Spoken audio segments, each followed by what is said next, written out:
This is the beginning of your e-learning lessons for February 12th. Please listen carefully to the entire presentation and don't forget to take a quiz at the end of it. We want our drivers to practice every safety precaution they have been taught and trained. But in spite of all precautions, accidents do happen and may happen to you. How you respond in an accident may save lives.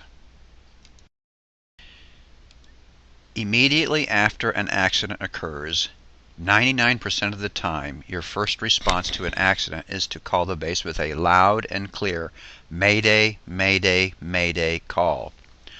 All radio communications should be halted by other drivers. After the base acknowledges your Mayday call, you should think L.I.N.T. You should think lint.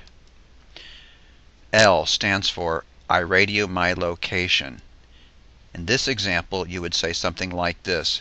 This is bus XX and I am in an accident on Hamstrom and Central. Please understand that this is the most important information you can give to the base. If you have to evacuate your bus right after that, this is what they need to know. You radio your location and your bus number. I stands for intentions.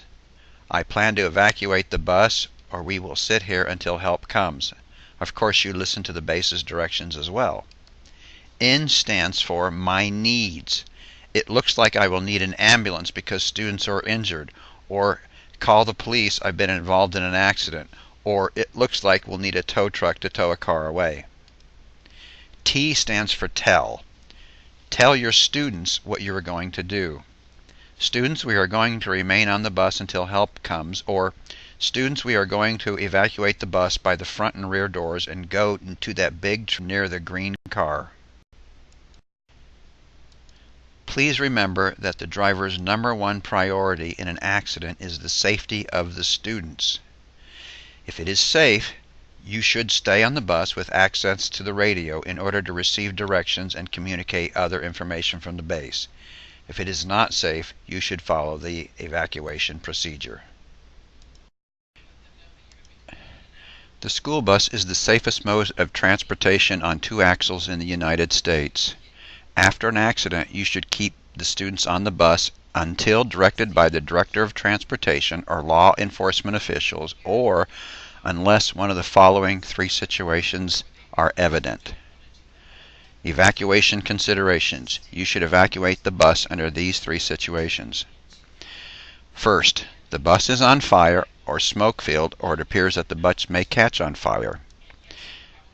2, the bus is stalled on a railroad crossing. If your bus stalls on a railroad crossing, evacuate the bus even if you do not see a train coming. There is a sighted tornado or significantly rising waters. After an accident, do not release the students to parents until directed by the Director of Transportation. No student should be released from the accident scene unless directed by the Director of Transportation, the police, or EMT personnel. Keep in mind that with cell phones, sometimes parents and media personnel are on the scene before police and school administration. Do not give any accident information to anyone except the police and school officials. It is required by all bus drivers to keep a blank student list in case of accident form on your bus in an easily accessible location. While you're waiting on the Director of Transportation to arrive, you should begin to fill out this form so that when the director and or law enforcement officials and EMT personnel arrive on the scene, they will have this information. Here is some basic accident information. All accidents, small or large, with other vehicles or stationary objects shall be verbally reported to the transportation office immediately at the time of the accident. Proper personnel in the office must be informed verbally right away.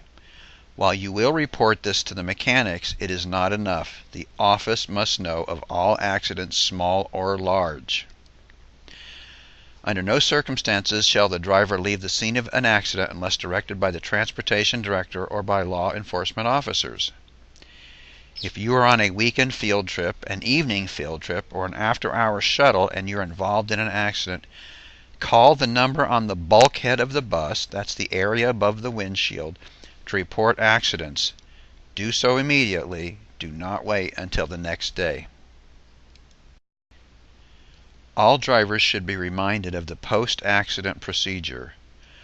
First, within 1 working day of the accident, all drivers involved in the accident will complete all written paperwork that the office provides.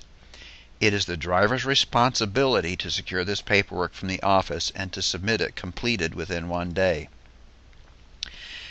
At a time subsequent to the accident review board will meet to determine if the accident was preventable or not preventable. The board will use National Safety Council guidelines with reference to these situations. All preventable accidents will be evaluated under school policy.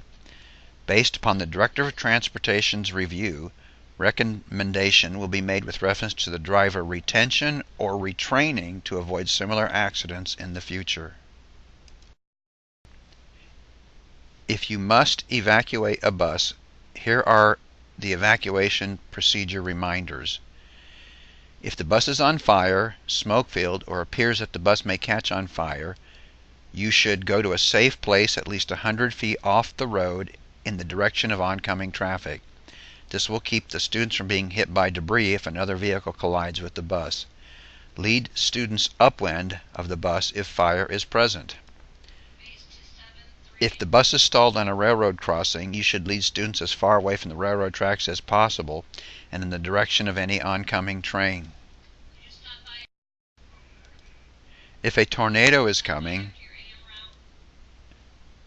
if the bus is in the direct path of a cited tornado, escort students to a nearby ditch or culvert if a shelter in a building is not readily available, and direct them to lie face down, hands covering their heads. They should be far enough away so the bus cannot topple on them. Avoid areas that are subject to flash floods. Never try to outrun a tornado. In thunderstorms, be aware of lightning, hail, and rain that can cause flash floods as other dangers. General considerations. Lead students upwind of a bus at least 300 feet if there is a risk from spilled hazardous materials. If you have more questions about evacuations, see the CDL manual dated July 2014, pages 10.6 and 10.7. And finally, don't forget to take the quiz after you're done with this viewing.